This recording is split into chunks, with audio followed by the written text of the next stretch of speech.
भारत को दहशतगर्दी के खिलाफ एक बड़ी कामयाबी मिली है और एक गद्दार पकड़ा गया है जो पाकिस्तान की खुफिया एजेंसी आईएसआई के लिए जासूसी कर रहा था। इस गद्दार को पंजाब के भटिंडा कैंप से पकड़ा गया है और ये मोची का काम कर रहा था पिछले 7-8 सालों से। और दरअसल मोची के नाम पर ये पाकिस्तान का जासूस था। इस जासूस का नाम जानकर भी आप हैरान हो जाएंगे। इसका नाम है सुनील कुमार और बिहार के समस्तीपुर से इसका ताल्लुक है। पंजाब के भटिंडा कैंप में जो मिलिट्री स्टेशन मौजूद है वहां ये 7-8 सालों से काम कर रहा था और आर्मी के खुफिया डॉक्यूमेंट्स को, अहम मालूमात को, अहम लोकेशन को पाकिस्तान को भेज रहा था। पाकिस्तान की खुफिया एजेंसी आईएसआई से टच में था और पैसा लेके कर रहा था या क्या पूरी इसकी प्लानिंग थी, उसकी तफसील भी आने लगी है। अमर उजाला ने अपनी रिपोर्ट में दावा किया कि ये एक महिला के साथ कांटेक्ट में था, एक पाकिस्तान की खातून से इसकी दोस्ती होती है और यह हनी ट्रैप का शिकार हो जाता है। उस लड़की के साथ इसकी बातचीत होती है और बातचीत हो जाने के बाद फिर ये उसको आर्मी की जो इन्फॉर्मेशन है, जो खुफिया डॉक्यूमेंट्स है, जो खुफिया दस्तावेज़ात है, उसे शेयर करता है और इस तरह ये फिर पकड़ा जाता है। वहाँ जो आर्मी है, वहाँ जो इंटेलिजेंस है, उसको अंदाज़ा लग जाता है कि जो मोची है और मोची का काम कर रहा है 7-8 सालों से, ये हमारी खुफिया इन्फॉर्मेशन किसी और को भेज रहा है। अमर उजाला की रिपोर्ट के मुताबिक सुनील कुमार पिछले 7-8 सालों से बठिंडा मिलिट्री स्टेशन पर मोची के तौर पर काम कर रहा था। उससे फौजी हुकाम ने इसी शुबा पर गिरफ्तार किया कि वो मिलिट्री कैंप के बारे में हसास रजिस्ट्रिक इंफॉर्मेशन शेयर कर रहा था। फौज ने उसे मजीद तफ्तीश के लिए पंजाब पुलिस के हवाले कर दिया है। हुकाम के इल्ज़ाम है कि सुनील व्हाट्सएप के ज़रिए एक मुश्तबा मशकूक पाकिस्तानी खातून से राब्ते में था। मुमकिना तौर पर एक हनी ट्रैप ऑपरेशन के हिस्से के तौर पर जो आईएसआई की मालूमात हासिल करने के लिए हिकमत अमली है, उसके मोबाइल फ़ोन में उस फ़र्द के साथ चैट्स पाई गई है जिससे उसकी सरगर्मियों के बारे में मज़ीद शकूक और शुबहात पैदा हो गए हैं। उस पर यह भी इल्ज़ाम है कि उसने मिलिट्री एरिया की जो फुटेज है, जो तस्वीर है और जो तफसीलात है, जो लोकेशन है, वो शेयर की है, जिनमें Akash surface to air missiles, infantry protected mobility vehicles और T-90 T-72 टैंकों की नकलो हरकत जैसी हसास मालूमात भी शामिल है। ये बड़ा अहम मामला है और देखिए कैसी कैसी इन्फॉर्मेशन इसने दे रखी है। पंजाब पुलिस ने सुनील कुमार के खिलाफ मुजरिमाना साजिश के तहत मुकदमा दर्ज किया है क्योंकि ये जासूसी कर रहा था और 7-8 सालों से कर रहा था। और जासूसी का पहला मामला नहीं है बल्कि इससे पहले भी दसियों लोग जासूसी के इल्ज़ाम में पकड़े गए हैं। कई ऐसे लोग आईएसआई के लिए जासूसी करते हुए पकड़े गए हैं जो आर्मी में काम कर रहा था, जो आर्मी का हिस्सा था, जो आईटी सेल का हिस्सा था।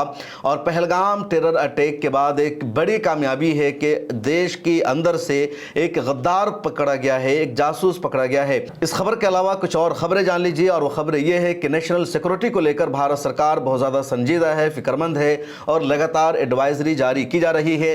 पिछले दिनों भारत सरकार ने पाकिस्तान के 16 से ज़्यादा यूट्यूब चैनल को बैन कर दिया था जो भारत के खिलाफ, आर्मी के खिलाफ, भारत की सरकार के खिलाफ झूठा और निगेटिव प्रोपेगेंडा फैला रहे थे। और अब भारत सरकार ने इंडिया के भी कुछ चैनलों को बैन कर दिया है जिन पर इल्ज़ाम है कि नेशनल सिक्योरिटी के लिए ख़तरा है और ये आर्मी के खिलाफ निगेटिव प्रोपेगेंडा कर रहे हैं। इसके अलावा FIR का सिलसिला भी जारी है और जिन लोगों के खिलाफ FIR की गई है उनका यह कहना है कि हम देश के साथ खड़े हैं, हम सरकार से सवाल पूछ रहे हैं, हम आर्मी के खिलाफ नहीं जा रहे हैं। हम तो ये मांग कर रहे हैं कि सरकार पाकिस्तान के खिलाफ एक्शन ले, सरकार पाकिस्तान के खिलाफ कार्रवाई करे, लेकिन सरकार ऐसा कुछ भी नहीं कर रही है। पिछली वीडियो में नेहा सिंह राठौर के बारे में मैंने बताया था कि नेहा सिंह राठौर के खिलाफ FIR दर्ज हुई है और FIR दर्ज हो जाने के बाद भी नेहा सिंह लगातार मैदान में डटी हुई है, वो पीछे नहीं हट रही है, लगातार सवाल पर सवाल पूछ रही है। हम बताएंगे आगे कि नेहा सिंह ने अब क्या कुछ ट्विटर पर लिखा है, लेकिन उससे पहले हम डॉक्टर मेडूसा के बारे में बात कर लेते हैं। डॉक्टर मेडूसा भी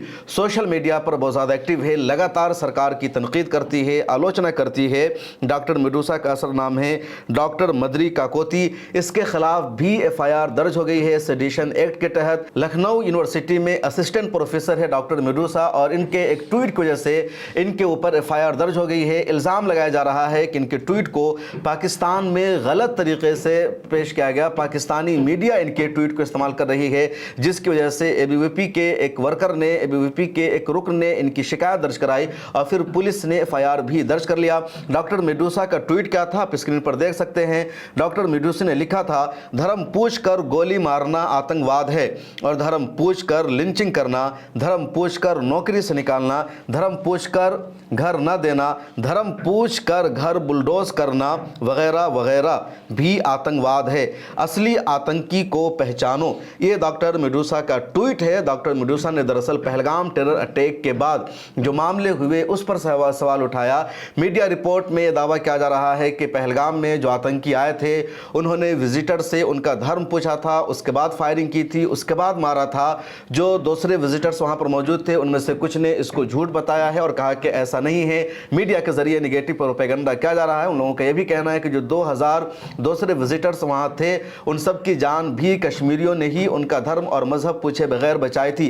बहरहाल इस पूरे वाक़े के बाद देश के मुख्तलिफ इलाकों से खबरें सामने आ रही है जहां मुसलमान देख करके कैब ड्राइवर की राइड कैंसिल की जा रही है, जहां मुसलमान को घर से निकाला जा रहा है, उनको मकान किराए पर नहीं दिया जा रहा है, लिंचिंग की जा रही है, मारा जा रहा है। कहा जा रहा है 26 का बदला 26,000 से लेंगे, कहीं कहा जा रहा है 26 का बदला 26 से लेंगे। तो इन तमाम वाक़यात को सामने रखते हुए 23 अप्रैल को ही डॉक्टर मेडूसा ने एक ट्वीट किया कि जिस तरह धर्म पूछकर मारना आतंकवाद है, उसी तरह धर्म पूछकर लिंचिंग करना, मकान किराए पर ना देना या घरों को बुलडोज करना भी आतंकवाद है। और ये सिर्फ अभी का मामला नहीं बल्कि मोदी सरकार के बाद ही भारत में लगातार मजहब के नाम पर मुसलमानों को टारगेट किया जा रहा है।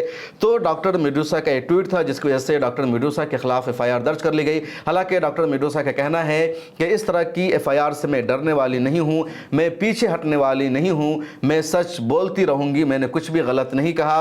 उसके अलावा एक यूट्यूब चैनल को इंडिया में बैन किया गया है जिसकी खबर आप जान चुके हैं और वो यूट्यूब चैनल है 4PM। 4PM को इंडिया में बैन कर दिया है हुकूमत ने नेशनल सिक्योरिटी का हवाला दे करके, और बैन करने की वजह यह बताई गई है कि इस चैनल पर जो मवाद शाये किया जा रहा था वो देश की सिक्योरिटी के लिए ख़तरा है, उसमें इश्ताल अंगेज़ मवाद है। वहाँ जो वीडियोस अपलोड की जा रही थी उसमें पीएम नरेंद्र मोदी पर तनकीद की गई थी, जिसकी वजह से इस मवाद को पाकिस्तानी अपने मकसद के लिए इस्तेमाल कर रहे थे। इस चैनल पर अपलोड की गई वीडियोस में कहा जा रहा था कि मोदी पाकिस्तान को ज़्यादा पानी दे रहे हैं, अमित शाह का लाल कालीन पर इस्तकबाल करना शहदा को खराज अक़ीदत या तमाशा। तो इस तरह के कंटेंट और इस तरह के मवाद जो 4PM पर नशर किए गए या वहाँ जो इस तरह का तज़्ज़िया किया गया इसको नेशनल सिक्योरिटी के ख़िलाफ़ बताया गया और इस चैनल को इंडिया में बैन किया गया है। 4PM के एडिटर इन चीफ है संजय शर्मा, उन्होंने कहा कि हुकूमत का ये जो कदम है जमहूरियत की मजबूत आवाज़ को दबाने की कोशिश है। अगर हुकूमत को किसी वीडियो पर एतराज़ था तो हमें इत्तला दी जाती, हम खुद जायज़ा लेते और अगर कोई गलती होती तो उसे हटा देते।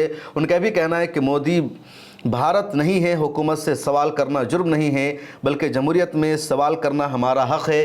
देश के बड़े बड़े सहाफ़ियों ने और तज्ज़िया निगारों ने भी इस कदम की मज़म्मत की है। रविश कुमार ने भी इस पूरे मामले पर सवाल उठाया और कहा सवाल पूछने की वजह से किसी पर एफआईआर दर्ज की जा रही है, किसी के चैनल को बैन किया जा रहा है, आखिर ऐसा क्यों। नेहा सिंह के बारे में मैंने आपको बताया कि नेहा सिंह पर एफआईआर दर्ज हो चुकी है सेडिशन के तहत, लेकिन नेहा सिंह लगातार सवाल कर रही है और नेहा सिंह ने एक और वीडियो अपने ट्विटर हैंडल पर जारी की है और उस वीडियो का कैप्शन नेहा सिंह ने लिखा, क्या प्रधानमंत्री से सवाल पूछने के लिए मुझे प्रधानमंत्री बनना पड़ेगा।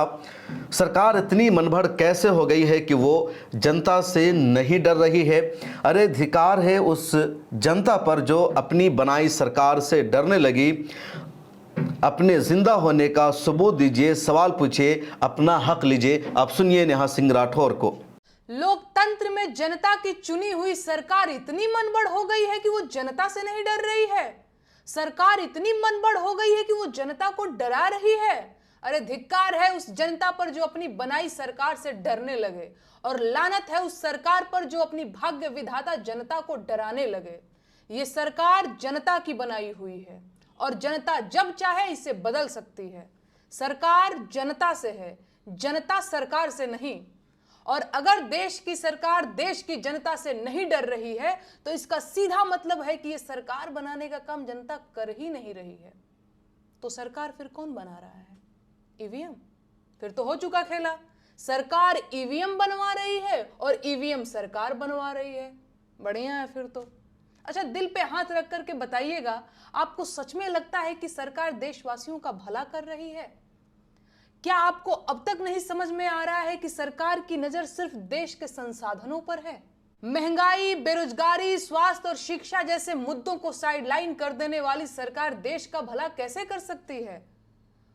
कुछ अंधभक्त और जाहिल किस्म के लोग मुझसे सवाल पूछ रहे हैं कि मैं होती कौन हूं प्रधानमंत्री से सवाल पूछने वाली, मेरी औकात क्या है, हैसियत क्या है मेरी?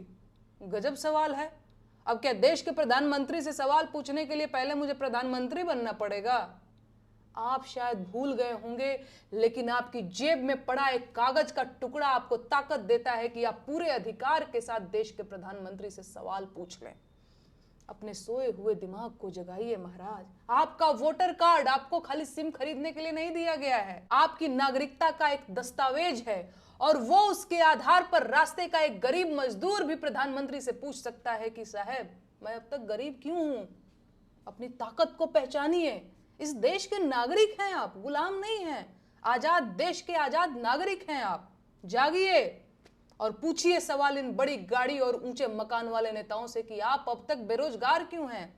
पूछिए सवाल इन महंगे सूट और मोटी खाल वाले नेताओं से कि देश की 80 करोड़ जनता सरकारी भीख पर क्यों जिंदा है? अपने जिंदा होने का सबूत दीजिए, सवाल पूछिए और अपना हक लीजिए। नेहा सिंह ने अपने ट्विटर पर पीएम मोदी की एक तस्वीर को शेयर किया, जो तस्वीर सीसीएस मीटिंग की है, और उस तस्वीर को शेयर करते हुए नेहा सिंह ने लिखा, हाई लेवल मीटिंग की वीडियो जारी करना देश की सुरक्षा को खतरे में डालना है या नहीं? इतनी संवेदनशील बातचीत का खुला तमाशा बनाने से देश कैसे मजबूत होगा? क्या इससे सुरक्षा में चूक की संभावनाएं नहीं बढ़ेगी? कौन जिम्मेदार होगा बताइए? नरेंद्र मोदी साहब को उन्होंने टैग किया। नेहा सिंह ने एक और हैशटैग जिक्र किया और कहा कि देश की आम जनता जिस तरह भाजपा के संगठन गालीबाज आईटी सेल के नैरेटिव को ध्वस्त किया, वो बेहद आश्चर्यजनक और सुखद रहा। दरअसल नेहा सिंह राठौर को लगातार गद्दार साबित किया जा रहा है, देशद्रोह साबित किया जा रहा है, और ये आईटी सेल की तरफ से किया जा रहा है। तो नेहा सिंह के फेवर में भी ट्विटर पर एक ट्रेंड चलाया गया जिसमें कहा गया, नेहा राठौर सच्ची देशभक्त है, वो गद्दार नहीं है, और जो ट्रेंड है ट्विटर पर नंबर 1 रहा।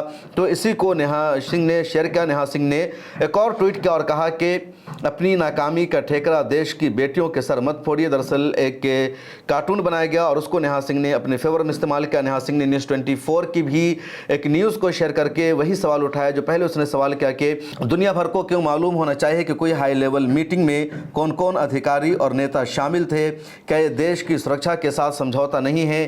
क्या हाई लेवल मीटिंग और चाय पार्टी में कोई अंतर नहीं होता? क्या देश भाजपा के लिए खेल का सामान है? हर चीज़ का मजाक बना दिया है। ये न्यूज़ क्या थी उसको आपने देख लिया स्क्रीन पर के हाई लेवल मीटिंग में प्रधानमंत्री मोदी ने सेना को दी खुली छूट। तो जो एक्शन लिया है, जो फैसला किया है सरकार ने, उसकी खबर पूरी दुनिया को पहुंच रही है। नेहा सिंह ने और भी सवाल उठाया, नेहा सिंह ने कविता भी लिखा। तो नेहा सिंह के खिलाफ जिस तरह का एक्शन लिया जा रहा है, जिस तरह की कार्रवाई की जा रही है, नेहा सिंह चुप रहने के बजाय लगातार सरकार से सवाल पूछ रही है। नेहा सिंह ने एबीपी न्यूज़ की एक तस्वीर को शेयर किया, और तस्वीर और ये जो न्यूज़ है दरअसल बीएसएफ के उस जवान से ताल्लुक़ रखती है जो पिछले एक हफ्ता से पाकिस्तान की कैद में है। नेहा सिंह ने एबीपी न्यूज़ की तस्वीर को शेयर किया। एबीपी न्यूज़ की जो क्लिप है वो पहले आप देखिए। पाकिस्तान की कैद में बीएसएफ का जवान अधिकारियों से जवाब मांगने चंडीगढ़ पहुंची भगवती पत्नी। आगे जो इस न्यूज़ की तफसील है, बीएसएफ जवान पूनम साहू की पत्नी भगवती है। तब वह अपने पति के बारे में जानकारी इकट्ठा करने के लिए सोमवार 28 अप्रैल को चंडीगढ़ एयरपोर्ट पर पहुंच गई है। नेहा सिंह ने इस न्यूज़ को शेयर करके क्या लिखा है वो देख लीजिए। नेहा सिंह ने लिखा, बीएसएफ के जवान पूनम साहू एक सप्ताह से पाकिस्तान के कब्जे में हैं। उनकी पत्नी भगवती है यानी हामला है और अपने पति को वापस लाने के लिए संघर्ष कर रही है। उनका साथ दीजिए, उनकी आवाज़ बनिए।